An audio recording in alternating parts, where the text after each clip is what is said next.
A very warm good evening and a hearty welcome to all. I'm very happy to have you all here. Thanks for joining us.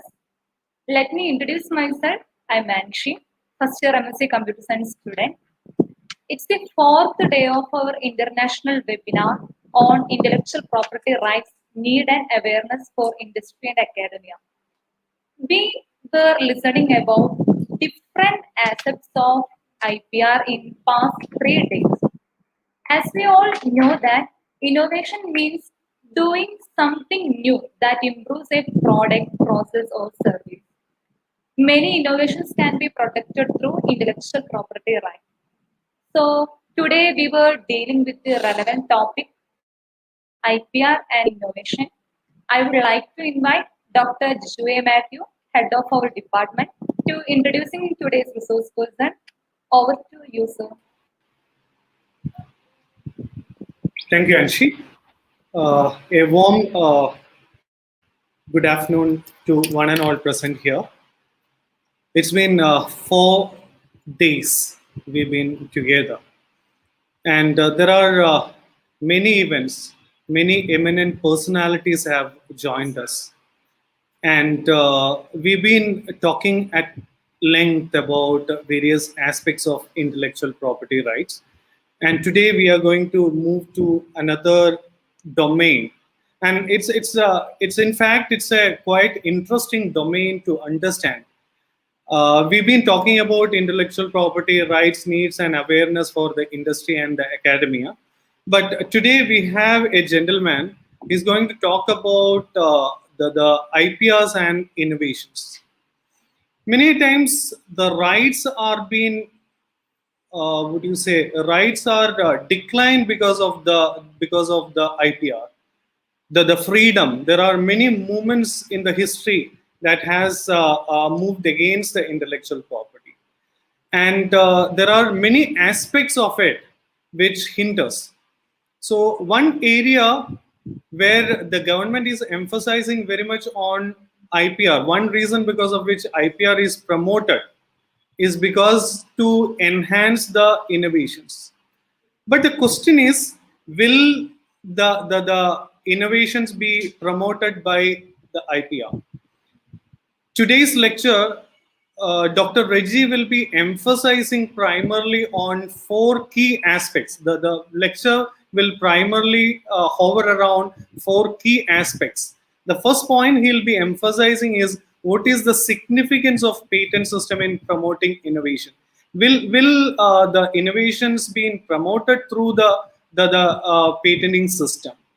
And what are the concerns over patent monopoly? The other day when Angyarkani Ramaiya was talking about, she was talking about the competitive law and the monopoly aspect of it. There was a gentleman was raising a question on this. So many aspects of that will be covered. And then are patents alone sufficient to promote innovation? That is a key aspect which I think are to be looked into, because do one thing, especially the strategists, do they think that innovation can be promoted only through the patenting mechanism? And finally, what role does the state need to play in order to enhance or improve the innovation? So these are some of the aspects one need to understand when we talk about what you say IPR and intellectual property. So today we have with us Dr. Reji. He's an eminent personality in the domain of intellectual property. We are actually fortunate. To have him amidst us. Let me introduce the speaker without wasting much time. We'll talk about his basic credential. It's not possible for me to read out the entire profile because that's a very huge one. But I'll just introduce you to the speaker, and then I'll the agenda of the day will be I'll try to give introduce him, and then I'll give the floor to him. He'll talk about something. He's actually having an ill health. Even then, he's happy to be with us. So like he may speak for an hour or so. Then if there is any questions, then we'll be able to work on that. So this will be the general agenda of the day. As an introduction, Dr. Reji is an academician currently based at New Delhi. He did his undergraduate studies from St. George School, and then he went to Pavanatma College, and then he graduated from Bangalore University and completed his masters in international relations from Mahatma Gandhi University, Kerala. And that is one reason because of which I really have a special liking towards him, because we both are from the same university. So that is something which on a personal note, he did his MPhil in applied economics from the Center for Development Studies, Thiruvananthapuram. That's a premier institute where even the current finance minister, Dr. Thomas Isaac, is very closely associated with. And thereafter, he received his doctoral degree in economics from Jawaharlal Nehru University, New Delhi. He started his career at Center for Development and Human Rights, CDHR rather, New Delhi. Then he moved to Center for WTO Studies in Indian Institute of Foreign Trades, IAFT, and Research and Innovation Information System for Development Studies, RIS. In 2012, he joined the School of International Studies of Central University of Gujarat, where he taught international political economy course for 3 consecutive years. He joined the Institute for Studies in Industrial Development in 2015, and till date he is working there as the associate professor. The research and writings of Dr. Reji have mostly been on issues of international political economy and science, technology, and development. He has published a book on Indian pharmaceutical industry and public policy in post-reform India with Routledge. So that is his credential in short, and we are really glad to have him amidst us. And I'm sure that looking at the audience, what we have, he'll try to explain the concept in a layman's layout so that people will be able to understand and appreciate what the concepts are, and how the innovation and the patenting, do they correlate, do they complement, what are the scenarios. The floor is all yours, Dr. Reji. I think maybe it's 3:08 and you'll have another hour or so depending on your health to talk on, and I take a bail on behalf of Dr. Reji that he is not having a good health, and and I don't want him to strain too much. In a lucid style, you could explain to us the fundamental issues and the nuances involved. So the floor is all yours, sir, and please enlighten us with the idea. Thank you, Dr. Jiju. Thank you, Dr. Jiju, for the excellent introduction to today's discussion. And I would like to thank St. Thomas College and your department for organizing this lecture series on a very important topic. What I intend to do is to share my thoughts on the relationship between intellectual property rights and innovation, and to learn from you. See, I'm sharing my thoughts, and at the end, I expect to have a detailed discussion with you. You may have your queries, doubts, clarifications, which will be provoking my thinking. So that way, I also look forward this as a learning experience for myself. Although the topic is titled IPRs and Innovation, my discussion will be focused on patents. I will explain why I will be focusing on patents. Dr. Jiju, shall I share my PPT now? Dr. Jiju? Dr. Jiju, can you hear me? Yes, very much. You are quite audible, sir. Okay. What about the PPT? Shall I share from here? Yeah, maximize it, and that will be enough. It has already appeared. One second. Yeah, this is in full. Okay. Yeah, let me move on.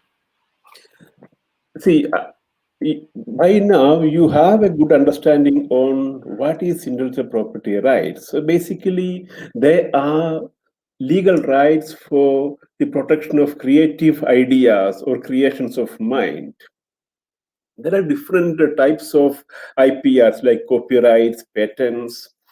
See, copyrights, these different types of IPRs are aiming to promote innovations of different types. For example, copyrights, they aim to protect the manner in which we express. Similarly, patents try to protect industrial innovations. And if we talk about industrial activities or industrial innovations, patents is the most important category of intellectual property rights for the protection and promotion of innovations. When we say patents are very important, how important they are, that is a fundamental question. There was a study conducted by Levin and colleagues, which found that, so they classified industries into 130 categories. Out of that, they found that patents are highly effective in 5 sectors, only 5 sectors, highly effective. They include pharmaceuticals and chemicals. If we further go into the pharmaceuticals, what we see is that patents are very effective in some therapeutic areas. You may be familiar with the term neglected diseases like tuberculosis, malaria. So these are diseases in which the pharmaceutical companies are not very keen to invest in R&D. So we can say when we say that pharmaceuticals is an area where patents are very effective, within pharmaceuticals, we can say there are some therapeutic areas where the patents do not actually incentivize innovations. And antibiotics is another area. And most of the antibiotics we buy, they were invented about 40 years before. And lack of new antibiotics is a major crisis facing the world now. And when Barack Obama was US president, he appointed a committee to look into this issue, and they found that we need to devise some other mechanism to promote innovation in antibiotics. And they suggested prices as another alternative mechanism instead of patents. So here, what I am trying to say is that yes, patents are important, but it doesn't equally influence innovations in all sectors. And I'm also sure you have a good understanding of what is innovation. But even then, I will briefly explain my understanding of innovation. There are a broad view as well as a narrow view of innovations. The broad view considers that anything new as innovation, any new idea as innovation, any new knowledge as innovation. But narrow view has a focus on the commercialization aspect. So those who have maintain a narrow view, they always hold that innovation is when a scientific knowledge is converted into a commercially viable product. So that is innovation in their as per their view. In this narrow perspective, technology is at the core. Technology means the technique through which the scientific knowledge is converted into a commercial product. Economists, when they talk about innovation, they have been maintaining this narrow view. But recently, this trend has started changing. So you have heard about the ease of doing business index, the global innovation index. So ease of this global innovation index, so they also carries the ease of doing business is a component of Global Innovation Index. See, when we say ease of doing business, we refer to changes in regulations that make business more easy. So that is also innovations, regulatory innovations, but it is non-technological innovation. But such innovations, non-technological innovations, are becoming, what to say, more appreciated by economists nowadays. And when we talk about technology or innovations which have an economic implication, we have to talk about research and development, spending on research and development. Because the conversion of technical knowledge into a commercial product, it requires a lot of experiments, trials, then procedures to meet the regulatory requirements. So a lot of investment in financial resources is required. If we take the example of medicines, there are different stages involved, like understanding the human body to identifying the potential molecules, then making them pass through various clinical trial phases, and then meeting the regulatory requirements, etc. See here the third from the bottom, identification of hit compounds. So from there to the 10th level, regulatory approval, it is very risky. It is estimated that out of 10,000 hit compounds identified, only one will pass through the 10th stage, regulatory approval stage. So that much risks are involved in the case of innovations in certain sectors. And in pharmaceuticals, it is also estimated that the cost of development of a new drug is very extremely high. It is of late, it is said that the cost is around 2.6 billion US dollar.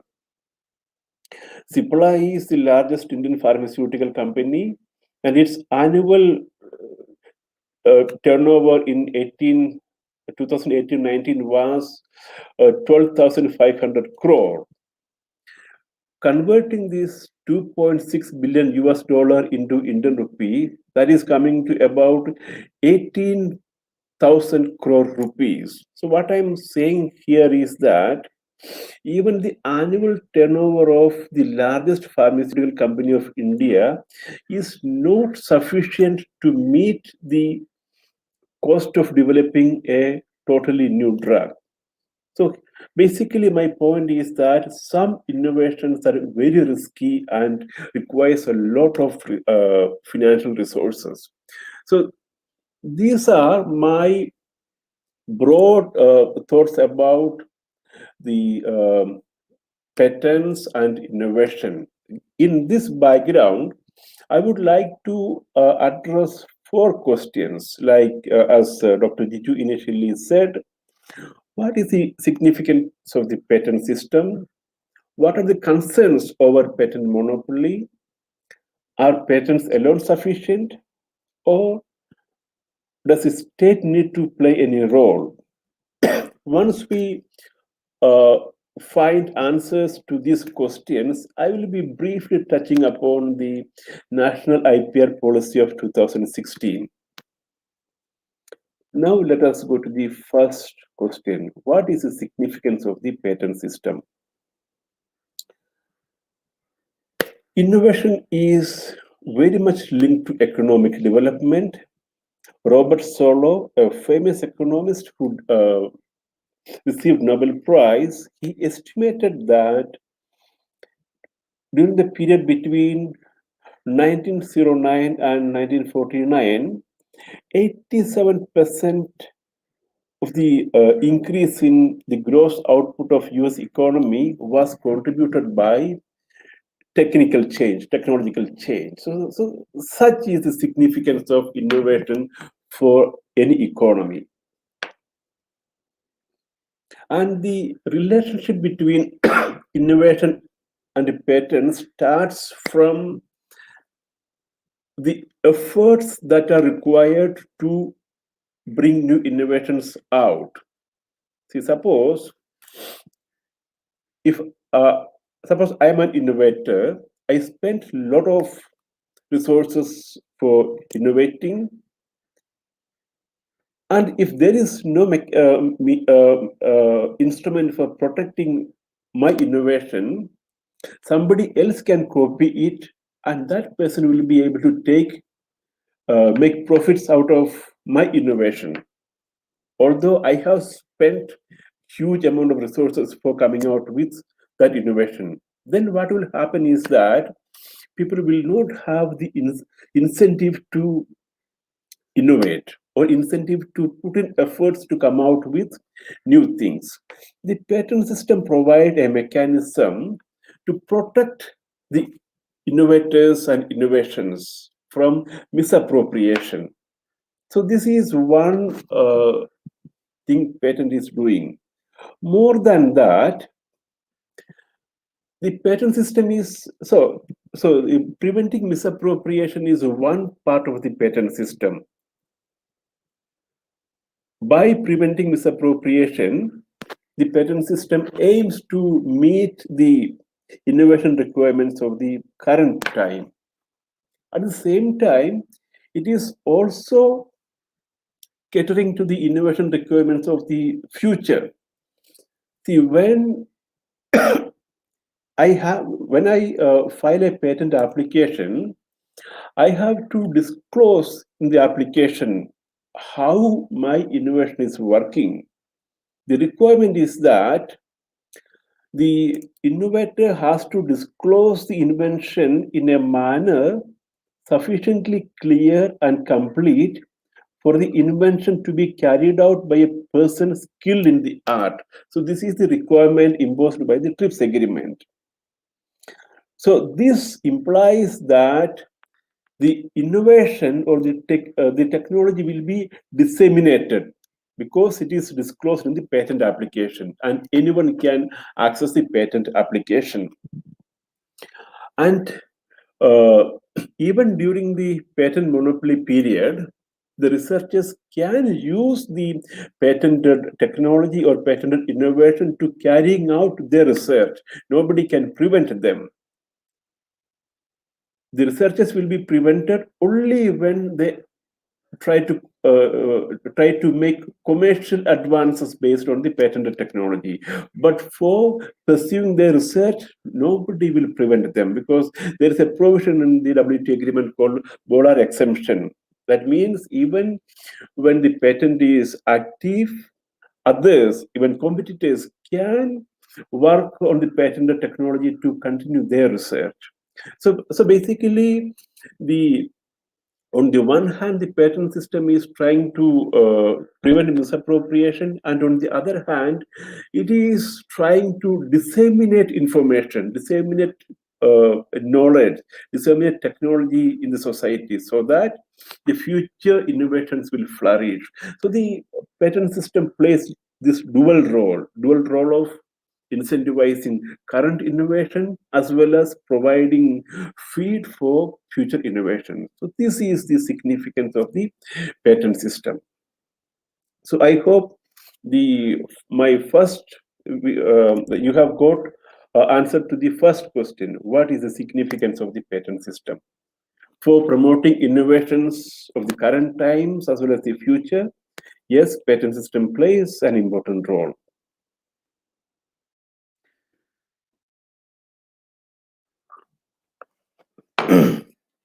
Now, when patent is granted, the patent holder is granted a monopoly for 20 years period. During that period, nobody else will be able to sell, import, use the patented innovation without the permission of the patent holder. But this monopoly is raising some concerns. What are those concerns? One is on market competition. the patent monopoly may prevent new entrants in the market.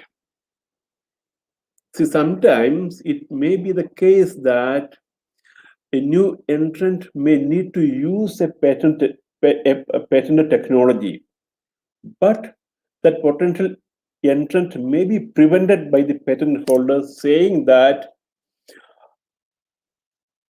the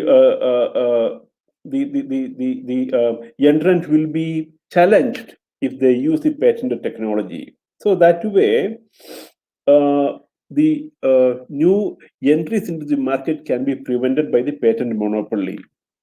The patent holders may be not willing to license their patented technology. In such cases, market competition will be very much affected.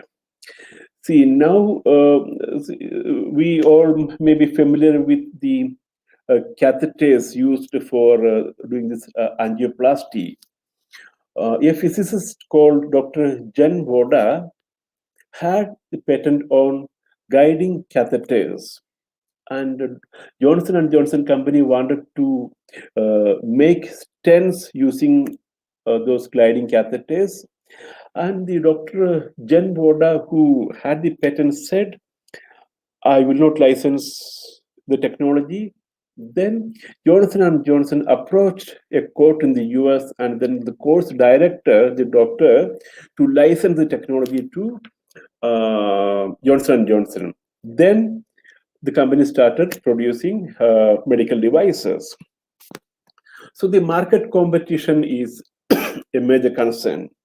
Similarly, rent seeking. Since it's a patent monopoly, they can charge whatever prices they decide.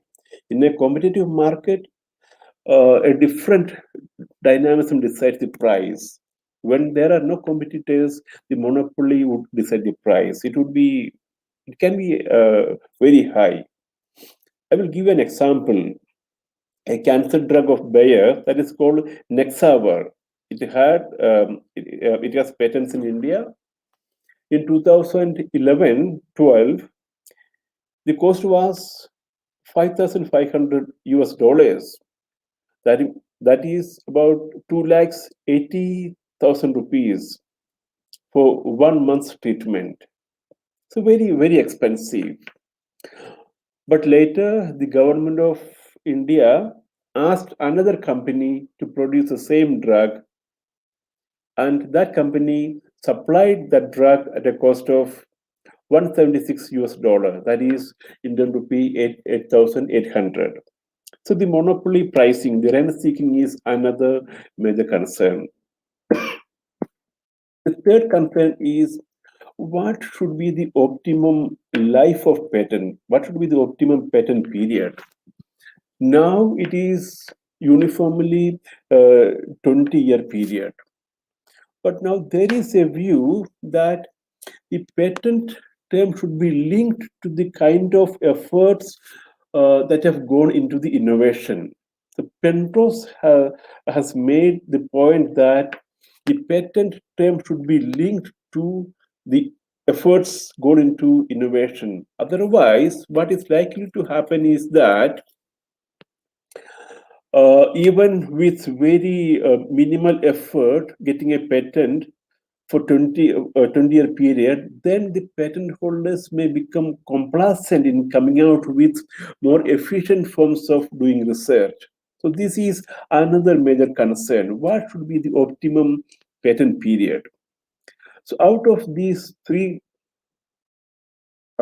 concerns, the first two concerns, like the market competition and the monopoly pricing, the TRIPS agreement itself is providing a mechanism for addressing such issues. The Article 31 of TRIPS agreement is authorizing the member countries to use compulsory license, compulsory license. That is, the member countries can allow third parties to use the patent subject matter without the authorization of the patent holder. Similarly, the TRIPS agreement also acknowledges the fact that patent rights can be abused. It can prevent competition, and it is making a provision wherein countries can have appropriate legislations in their competition law to address the monopoly issues coming out of patent rights. So, the TRIPS agreement is providing some mechanisms for addressing such concerns. But again, on the third concern, the optimum patent period, there is no solution worked out so far, and now it is a uniform period of 20 years. And the next one is patent system is sufficient in itself. I think this is the most important question of this talk.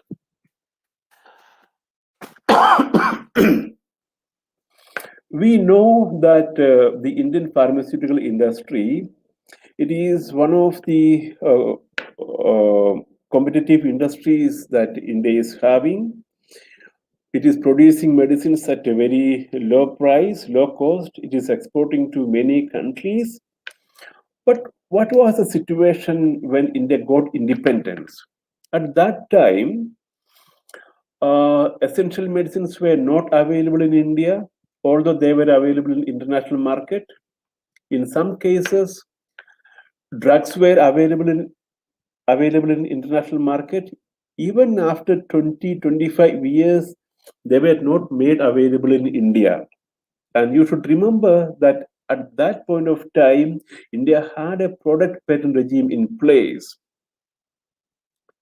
And despite the requirements of essential medicines was not met.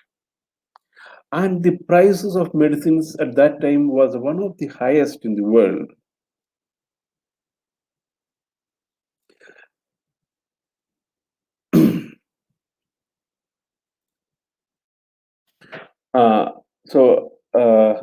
So what I'm trying to say is that the patent system alone may not do the miracle. So our own experience shows that despite we had a product patent regime, we were not having essential medicines, and whatever medicines we had, the prices were one of the highest in the world. Now, we have to also acknowledge that the understanding of innovation has evolved over the years. Earlier, economists were not looking into the factors leading to innovations, but with the emergence of institutional economics, led to appreciation of institutions in innovations and the social systems theoretical frameworks that led to the appreciation of social, cultural, economic, and historical factors influencing innovation. And now we have the National System of Innovation Framework, which considers all factors like cultural, social, economic, institutional, legal, all kinds of factors that influence innovation. And the patent system is one aspect of, or the patent is one such factor influencing innovation.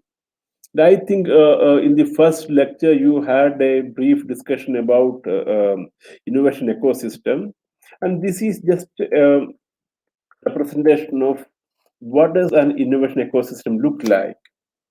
So we need to have various elements coming together and playing together. Like we should have an appropriate higher education system, a competent industry, then financing mechanism to fund the innovation, then R&D institutions. Along with that, we should also have appropriate patent policy. So the patent will play its role when the innovation ecosystem is conducive enough to incentivize innovation. Then the other question is that, will focusing on patent rights be desirable all the time? See, sometimes patents will be meaningless. Elon Musk, the CEO of Tesla Motors, he decided to make all his patents in public domain because he was finding that the patents that he was holding was preventing the development of the electric vehicles industry. So then he thought there is no point in keeping the patent with himself. So he put it all his patented innovation in the public domain so that others could use and the industry will develop. So sometimes the patents may not play any role, or sometimes it can impede innovation in certain sectors, certain times.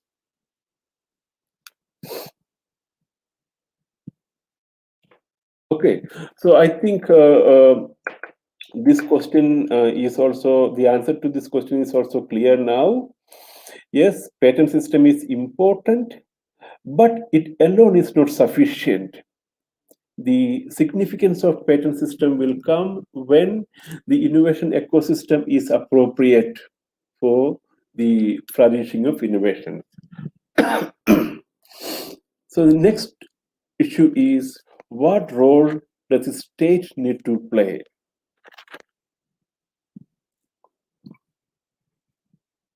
I will try to address this question again using the example of Indian pharmaceutical industry. So I told you what was the situation when India got independence. But later, the government decided that we should have an indigenous industry to cater to our requirements. Our requirements was that the medicine should be available at reasonable prices. For that, we should have an indigenous industry. So the government adopted various policies, like it amended the Patent Act and did away with the product patent system. It regulated foreign companies through Foreign Exchange Regulation Act of 1973. Industrial policies were framed to promote the development of pharmaceutical industry, and trade policy was also used, like imports were restricted so that the production will be incentivized internally. So various kinds of policy measures were adopted to create an environment where the domestic production innovation can take place. The government did not stop by framing a few policies, but it actively entered into the technology market to acquire the technology through its public sector companies, the Hindustan Antibiotics Limited and Indian Drugs and Pharmaceutical Limited. These companies acquired technologies that were available in foreign countries, internalized the technologies, and transferred those technologies with other companies, including in the private sector. So that way, the government played an important role in acquiring technologies which we were not having. And similarly, the human capital was developed in collaboration with public sector companies and universities. See, again, the public sector firms are playing a role in developing the human capital required by the pharmaceutical industry. Similarly, the public sector research laboratories under CSIR were entrusted with the task of developing new process technologies required by the pharmaceutical industry. So what we see is that the government is playing its role at various levels to create an ecosystem where the pharmaceutical industry can develop and grow. And after the intervention of 2.5 decades, what we see is the emergence of a competent generic pharmaceutical industry. And one such company was Ranbaxy, which developed even superior process for the development of drugs as compared to large multinational companies like Eli Lilly. All this happened because of the groundwork done by the government. So the state always need to play an important role in creating an ecosystem where the innovations can take place. As a result of those interventions, the pharmaceutical industry developed. Earlier, it was completely import dependent. That changed. The Indian pharmaceutical industry became export oriented. The prices became one of the lowest in the world. It became self-sufficient, and all essential medicines were made available in India. All this was possible only because the active role played by the government. So now, given this scenario, this linkage between innovation and patents, let us look at the National IPR Policy of 2016. The vision statement is very clearly stating that an India where creativity and innovation are stimulated by intellectual property for the benefit of all. An India where intellectual property promotes advancement in science and technology, arts and culture, traditional knowledge, and biodiversity resources. An India where knowledge is the main driver of development and knowledge owned is transformed into knowledge shared. It proposes various measures to realize this vision, like generation of more IPs, strengthening of IPR enforcement and adjudication mechanisms, improving administration of IPR laws, and encouraging commercialization of IPRs. But what is missing is that it is not articulating how the IPRs would be used as a means for promoting innovation. In other words, this policy is not situating in the context of the innovation ecosystem of India. It is a standalone document. It is not having linkage with the overall innovation ecosystem. So let us try to get some glimpses of the innovation ecosystem in India. This is the R&D expenditure as percentage of GDP. From the 90s, if we look, the R&D as percentage of GDP of India, it is around 0.6%. It has not changed. But look at China. In 1996, the R&D intensity of China was lower as compared to India, but over the years, it has steadily increased and now it has crossed 2%. And the research and development has two components, like basic research and applied experimental research. Basic research means it's basically the blue sky research, theoretical exploration to find explanations for the phenomenon that we observe. It is not aimed at a particular thing, but enhancing the scientific knowledge, the theoretical understanding. That is basic research. This happens mostly in the public sector, especially in the higher education level. The applied experimental research, that is the application of scientific theories for solving real world problems. So applied experimental research. So this this is mostly done by the profit oriented private sector. Now look at the the pattern of R&D expenditure in India. 52% is by the government sector, government at the union level and federal states. 7% by the higher education sector, and 41% by the industry. So when you see this one, you may be getting a feeling that a lot of basic research is happening in India, because the government sector is the leading sector, 52%. If you look at the agencies, the government agencies spending the R&D, what we find is that three departments, DRDO, Department of Space and Department of Atomic Energy, they spent 50% of the government's expenditure on R&D.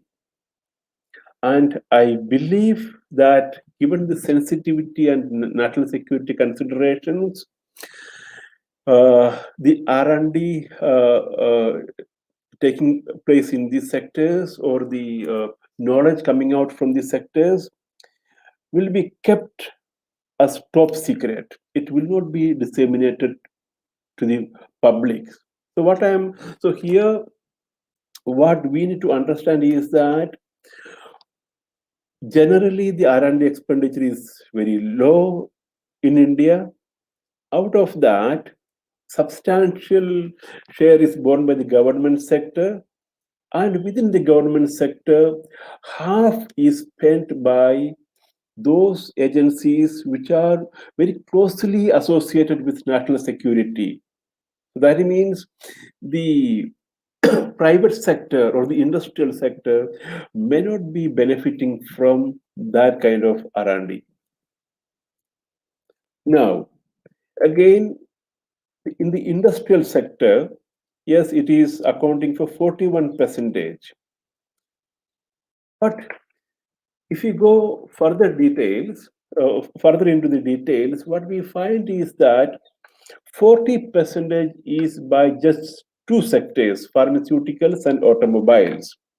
In pharmaceuticals, yes, there are many companies which invest substantially in R&D, but in automobiles, it's mostly just two companies, Tata Motors and Mahindra and Mahindra.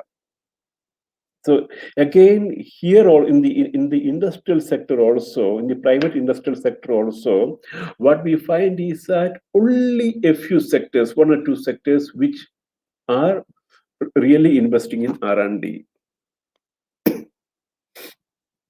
Oh, sorry.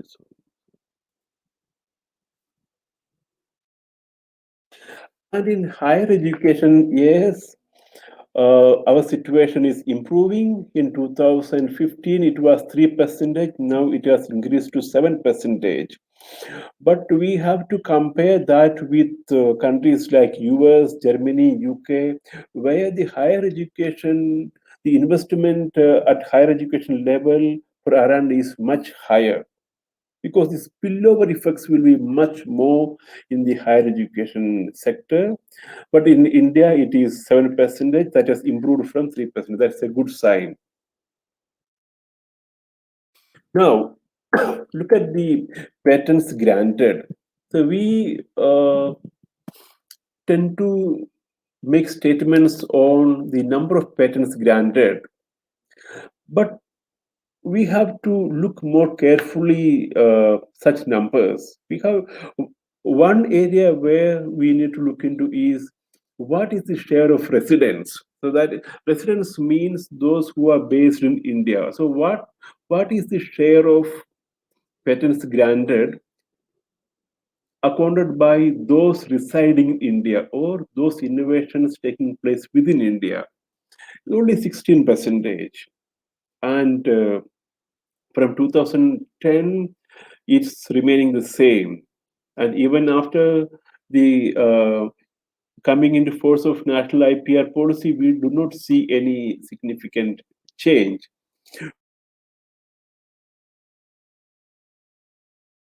Patents granted has been increasing steadily. Now it is 80%. So this also is a pointer to the strength of our innovation ecosystem. And we also have to look into how many of the patents granted are really commercialized. So that would also signify the innovation ecosystem, because there it may be possible that innovators are filing patents just to prevent competition. Others will not be able to use the technologies to prevent competition than to come out with new commercial products. So rather than just superficially looking into the patents numbers, we have to critically go into those numbers. So what is happening to understand the real picture? So I would conclude by saying that yes, patents undoubtedly play an important role in promoting innovations. However, its significance vary across countries depending on their level of development and economic sectors.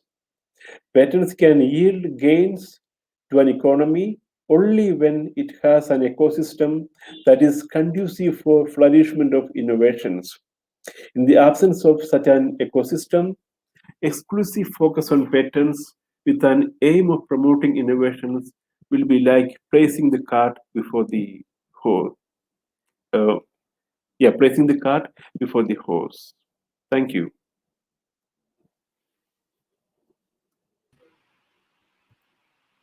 Uh, that was amazing, Dr. Reji.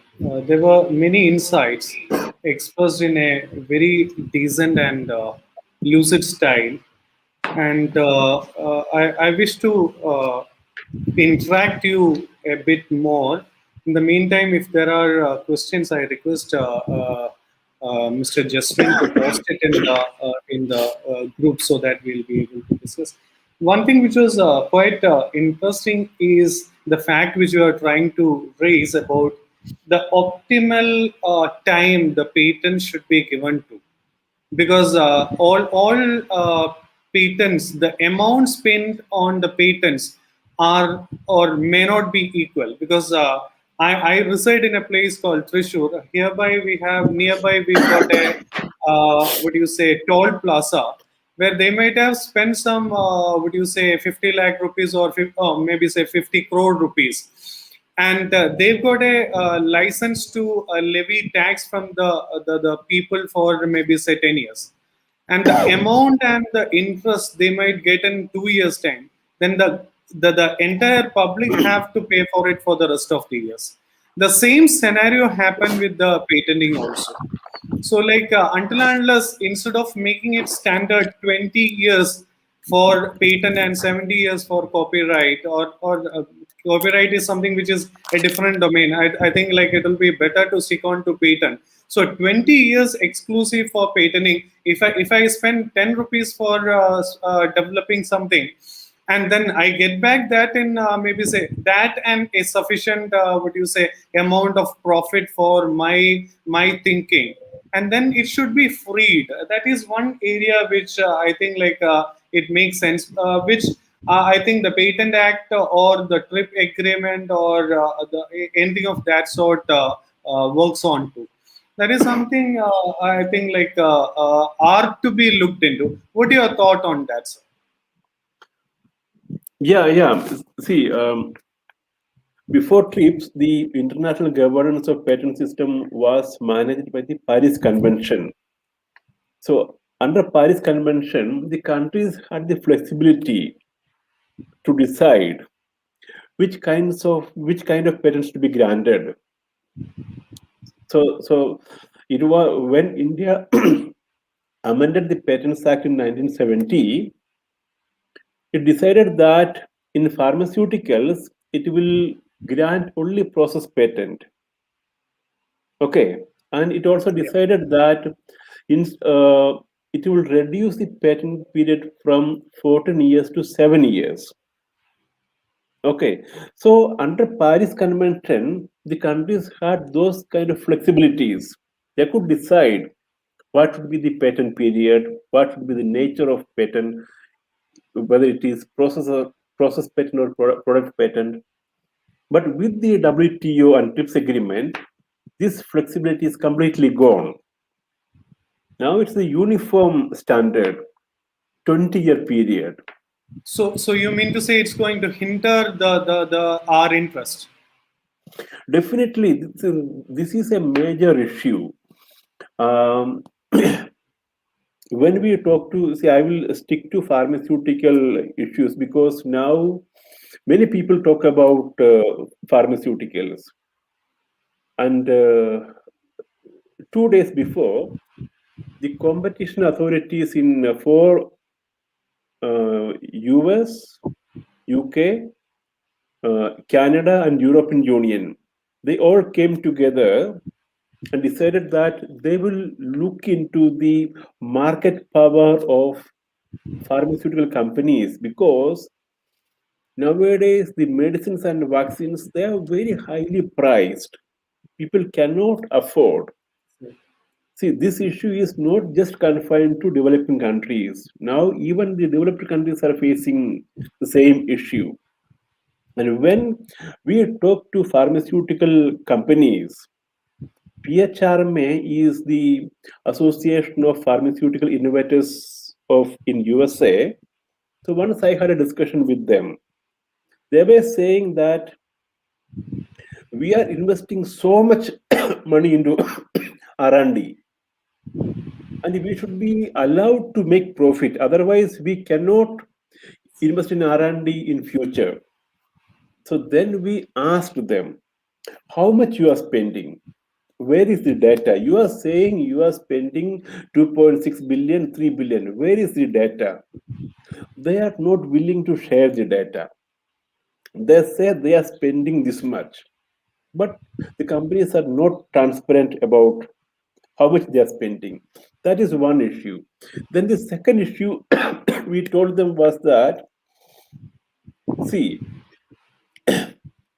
since you have this patent monopoly, and since you are allowed to charge any price, you do not have any compulsion to do R&D in a more efficient manner. You can afford to do it inefficiently. Ultimately, you are allowed to charge whatever price you want. So you are not at a loss. So what is the incentive for you to bring in more efficiency in your research? Then they don't have any answer. This we have to compare with an Indian case. The Cadila, that is the first Indian company to develop a new drug, a totally new drug. The cost was just about less than 1/10 of the cost of the cost reported by the US pharmaceutical innovators.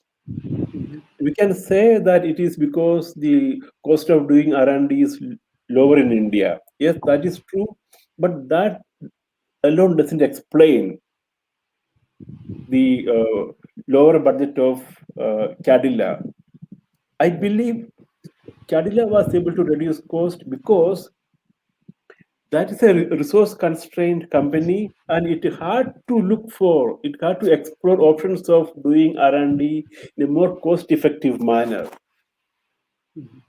So this uniform patent period, irrespective of looking into the kind of efforts that have gone into R&D, in a way is promoting inefficiency in R&D.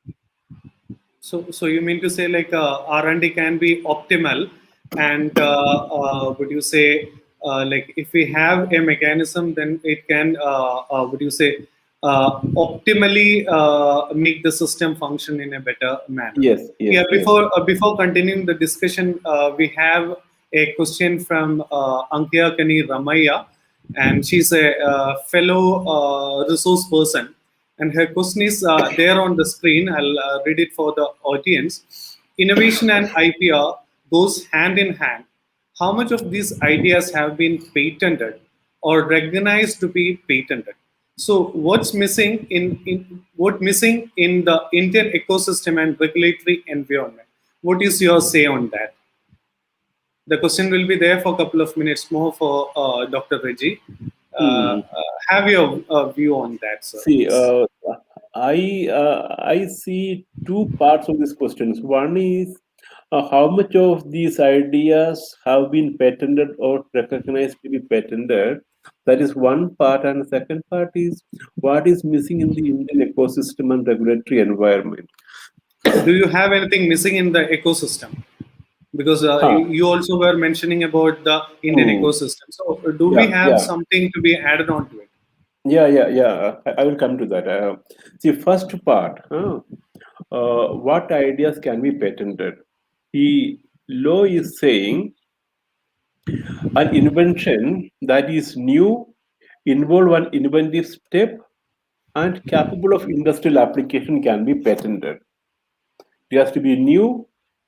Inventive step means it has to be technologically or economically superior.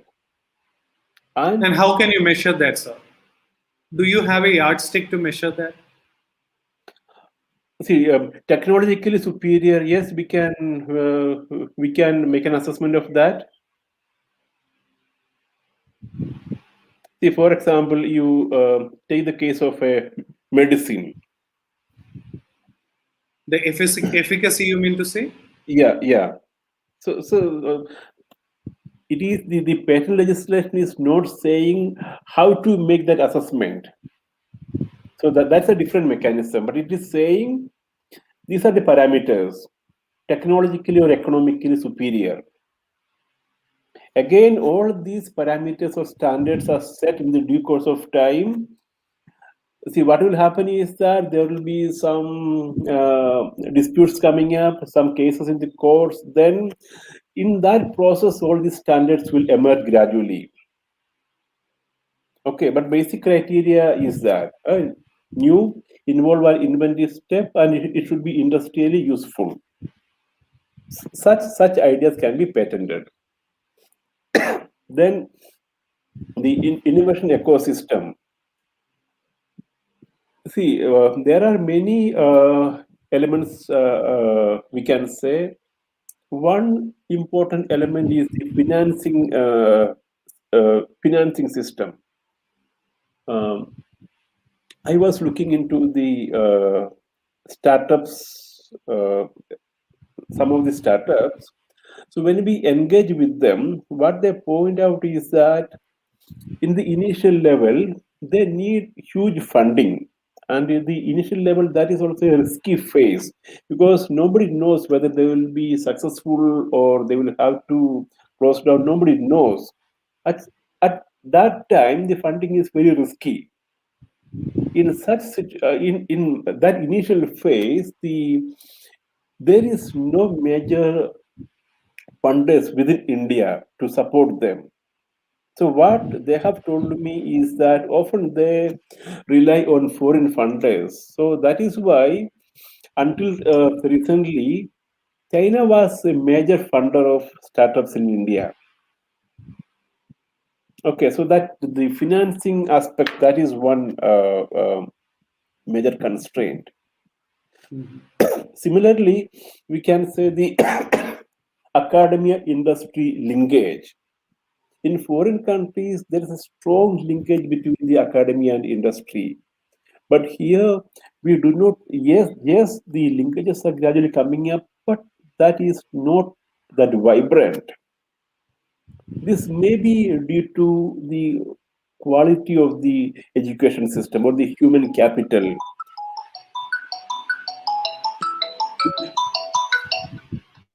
When we talk to the industry people, some of them say that the engineers coming out of our colleges or the scientists coming out, they cannot be directly absorbed. So they have to be given additional training to make them employable in certain sectors. So the another thing is that the industry academia collaboration is not that vibrant. One reason could be the quality of education, higher education. So that way, there are many missing links we can find in the innovation ecosystem. So, like, do we have a mechanism to work on the problems in the ecosystem to discuss and deliberate and put it into the national policy? Do we have a would you say mechanism to promote the faults in the system or to correct the system? See, what I have seen in other countries is that they have proper assessment. So they have a proper assessment and a proper plan. So they will have a plan of the potential industrial sectors which can be developed in next 10-20 years. Okay. So then for each industrial sector, they will have a detailed assessment and a perspective plan. If we look at our recent draft industrial policy, this is missing. It is suggesting that the Indian industries should be in a position to use new technologies like artificial intelligence. But there is no indication which are the likely industries which can take advantage of the new technologies. So that way, see, the government needs to play a very active role in terms of creating an ecosystem. And here what I find is that is grossly missing. And what can we do to nourish that? What's your thought on that? What are the aspects to be looked into? Because you are all very close to the policymakers. If you've been given an opportunity, yeah, these are the magic ingredients to be put in. Then what will be the first few things which you would like to add to it? See, there is no magic bullet. If we look at the science and technology policies, I think from 1984, all these policies have been targeting to raise the R&D expenditure above 2% of GDP. From mid-80s till now, we haven't been able to do that. So I think we have to start from understanding why we are not able to increase the R&D spending. I think the first step should be from there. That's very true. That's very true. That was even yeah. Please. See, I cannot give an offhand answer why that is not happening. That can come out only through a detailed research study. Why R&D expenditure is not increasing? Why the private sector is not increasing their R&D expenditure in R&D expenditure? I think that once we start into that, then gradually the picture will emerge. But as of now, nobody knows why this is not happening. Yeah, that is something very interesting. The slide which you shown out there, because the investment in higher education sector, it's supposed to be 6% of the GDP. That is what we've been talking about, but it's nowhere more than 3%.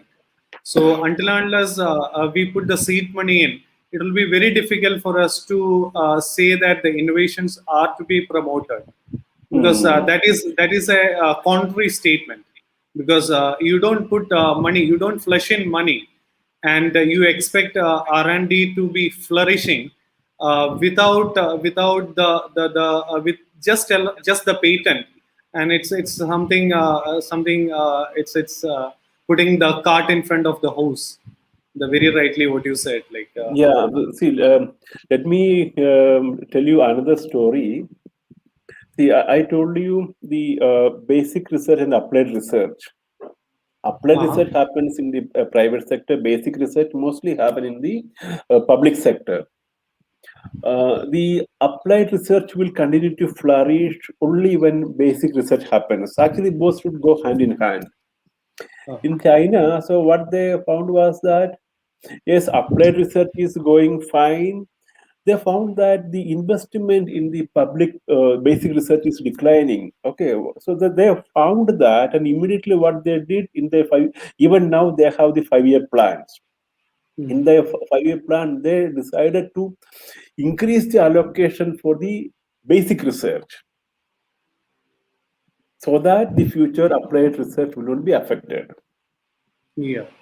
We have something like a Inspire scheme for our students, if you are aware of, which promotes basic research in basic science.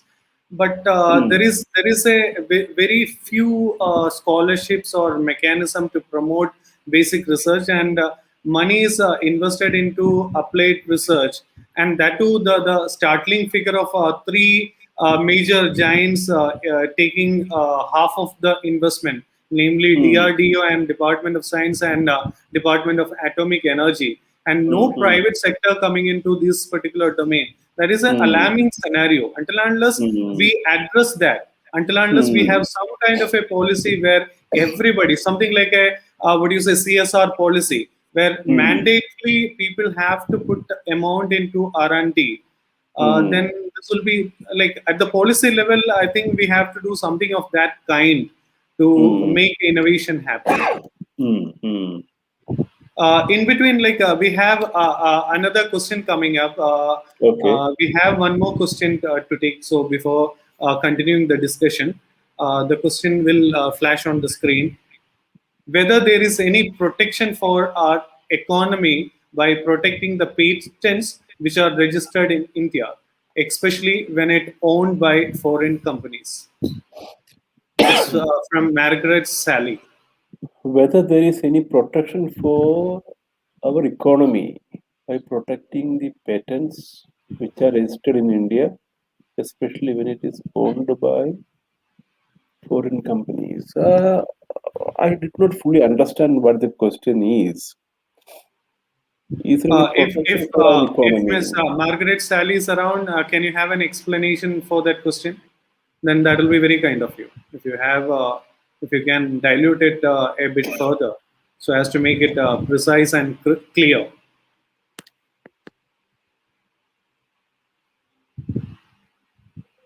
What? Can you flash this question once again, please? What I understand, let me think aloud. What I understand is like there is a protection. What do you say? The patents are registered in India by the foreign companies. A foreign company, for example, Johnson and Johnson, they have a patent registered in India. Can we have a mechanism to protect our economy? Because I think I'm getting the sense. Like they have a patent out here. They extract and put take away the money out there. Can they reinvest in India? Do you have any mandate of that kind? Maybe that's what the sense. I think what she means is, what is the benefit of Indian economy by protecting the patents of a foreigner? Yeah, she has an explanation. Legal protections available for the native companies. No, in India, anybody can apply for patents, whether Indians or foreigners, or Indians residing in India or foreign countries. Anybody can apply for patents. And foreign companies, as the data showed, more than 80% of the patents granted in India are by foreigners. Those who are not Indians, those who are residing outside. So that is not an issue. It can be patented. Yeah, again, I hope the question has been answered. If you have any explanation further on that, we could continue on that thread. Again, to continue the discussion which we're having, like we were talking about the optimal patenting period. We are talking about the marketing competition, and there is another point which you are mentioning on monopoly in pricing, because this is something which I am currently facing. There is a home automation system available, and one of my students developed a system which can be put it into market in less than maybe say 10% of the cost in what is there available in the market. But the problem is the product is already been patented. Hmm. Are you getting what I'm trying to say? Okay. One of our students are able to develop a system which is already there and been what do you say patented, because you are talking about the monopoly policy. When you are talking about that, this is what you say going through my mind, because I got a student of mine who developed a home automation product which can be put in the market for 10% of the price of what it is available today. But the problem is it's been patented. The technology is patented, or the technology is patented. Okay. If the technology is patented, then see, that is not related to the monopoly issue. Yes, Okay. the patent monopoly is there. Okay, so what I was referring to the patent monopoly leading to uh, extremely high prices. Extremely High prices. okay. So Okay, so if then yeah, please continue, please go yeah. ahead.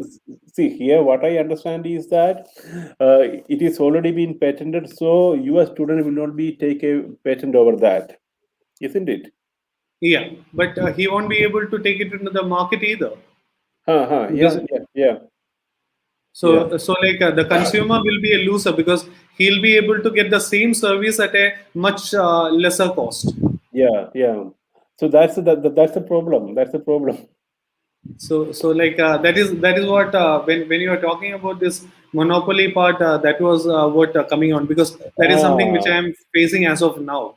It's a Hmm, very hmm, very hmm, live hmm. and current issue, Oh, because okay. once we started this webinar, we've been having Uh-huh. so much of discussion. That is the beauty of concepts of this kind. There are our Uh-huh. undergraduate students thinking about Hmm. taking a patent for their undergraduate project, and this is one discussion Uh-huh. which happened in the morning. But Hmm. we have no way to go scot free. Yeah. So that is another issue. And again, one more thing. Do you have any question in between? No. Yeah, there is one more thing which I thought of. Whenever we talk about a system, I used to teach system analysis and design a decade before. And when I used to teach system analysis and design, one of the aspect which I used to emphasize in one of my initial lectures was the objective of the subsystem shouldn't override the objective of the system. I Hmm. repeat, the Hmm. objective of the subsystem should not Uh-huh. override the objective of the system. But many times what happens with patenting is the objective of the subsystem overrides the objective of the system. I try Yeah. to paraphrase it. The Hmm. objective of me, it shouldn't be above the objective of the country or the state. Hmm. But with the patenting mechanism, many a times Hmm. the objective of the subsystem overrides the objective of the system, Hmm. and that may be counterproductive. Hmm. So this is another issue what I felt when you are discussing about the patenting. This is and people like Elon Musk of Tesla, he used to have a totally different perspective towards it. But the question Uh, is, how many people will be around to uh, take a bold step of that kind, what you say, Elon Musk? There may not be hmm. many people to take on. So until and unless Hmm. people of that stature comes in, it will be very Hmm. difficult, and it will be what you say, it won't be productive. So that is another issue which is to be addressed. And like as you said, like there is no silver bullet, there is no solution to it. But these are something which are to be addressed. I don't have an answer to it, but do you have anything to add to it? Then that will See, be really good. I will just share my thoughts on that. See, the philosophy is the benefit of the society.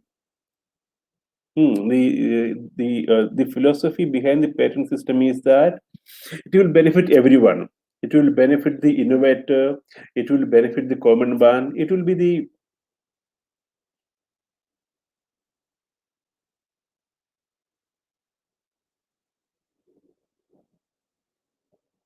hello. I'm sorry. In between, So please continue, sir. it will be for the benefit of the larger society. Okay, so that is why. So we have the system of disclosing the patent technology in the patent application. But now, over the period, what is happening is that the patent system has been majorly misused uh, for various kinds of business interests. See, for example, I try to put that statement as vested interest, vested business interest. yeah. See, many times the innovators are just filing for patents so that others will not use the technology. They may not be requiring that. So this is one aspect of gross misuse. Then the second thing is, see, now the preparation of patent application, that is a highly skilled job. Not anyone can do. Who is doing this work now? Smart lawyers. So what they do is that they describe in such a way that nobody will understand what the technology is. So this is now a real problem. Although the philosophy is to promote disclosure, now And mind you, there are many lawyers listening to you. yeah. I have no problem. So these are the innovations by lawyers. Okay, so they're also innovating creative ideas. So they write smartly that it doesn't really disclose what the content is. So the misuse is happening at various levels. That's a very controversial point. I think like given a point, I would have added one or two lawyers to it. Then it would have been a very heated argument on that. Again, very controversial statement you said. Like you have we have a explanation to the question, and again the lady posted it. She is a lawyer herself, so like I think she's listening to what possible actions from regulatory perspective to prevent patent that prevent newcomers or exploited beyond their R&D investment. What's lacking regulation or enforcement mechanism? What is lacking? Regulation or enforcement mechanism? What possible actions from regulatory perspective to prevent patent and that prevent newcomers? Okay. See, we have the Competition Act in place. Okay, if it is found that the companies are not allowed to enter because of the patent monopoly, it can be challenged at various levels. So one way is that it can approach Competition Commission. Otherwise, it can be directly taken up in the court. Otherwise, even it can approach the government asking for a compulsory license.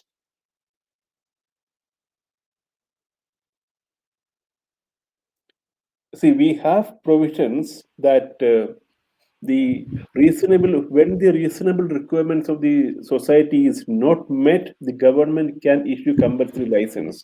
So we have various mechanisms in place to address such issues. If anybody is facing such issues, they can pull the appropriate levers, and we have mechanisms in place. This satisfies, and like I when you were talking about it, I recollect a case.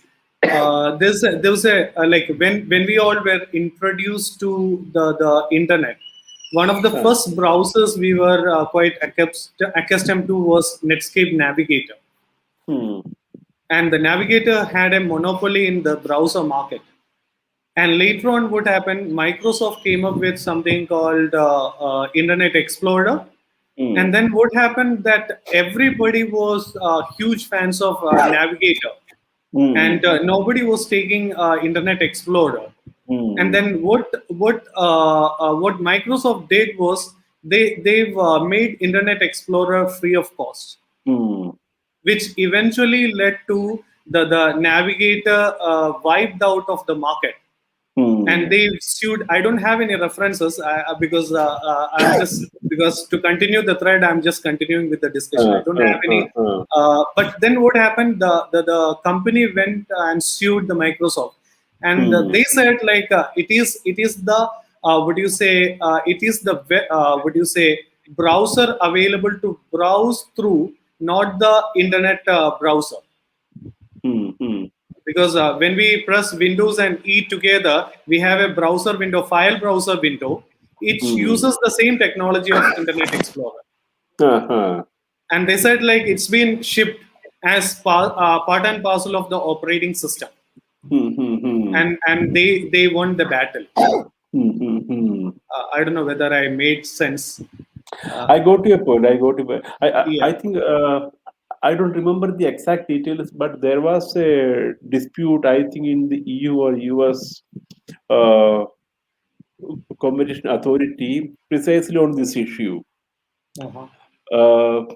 Because of this, the Microsoft was having a huge monopoly. Yeah, I think the authority directed the Microsoft not to club Internet Explorer mandatorily with its operating system. I mean, the customers should have the freedom to opt for other browsers if they wish. I think there was a court order, and then Microsoft changed its policy. but This is what my understanding is. But eventually the Netscape vanished from the scene. Even after this, the Netscape vanished from the scene. Do we have another question? No. I think we are running out of time, and I must say that the interaction was very interesting. At least to me, I really enjoyed. It was very kind of you amidst the ill health. You were spending more than 1.5 hours with us. I know in between you had a lozenge, you were having hot water, but still the passion was never dying down. So I think on behalf of all gathered here, I wish to thank you, Dr. Reji, for the time you have spent. I'm very sure that me and many people who were watching and who are about to watch, they'll be enlightened by the wisdom what you have. So once again, on behalf of St. Thomas College, Thrissur, and all out here, I wish to thank you, sir, for the wisdom what you have shared with us. Thank you so much. Thank you so much, Dr. Jiju. Our session is over. Thank you, sir. Thank you so much for your fruitful session. And I extremely thank all the participants, and we are very glad about your active presence. Hope you all filled the feedback form provided in the chat box. Before we wind up, let me invite you to tomorrow's session on patent analytics as a research tool and business tool. See you all tomorrow at 3 o'clock with another great session. Until then, it's Anshu Anthony signing off. Thank you. Take care.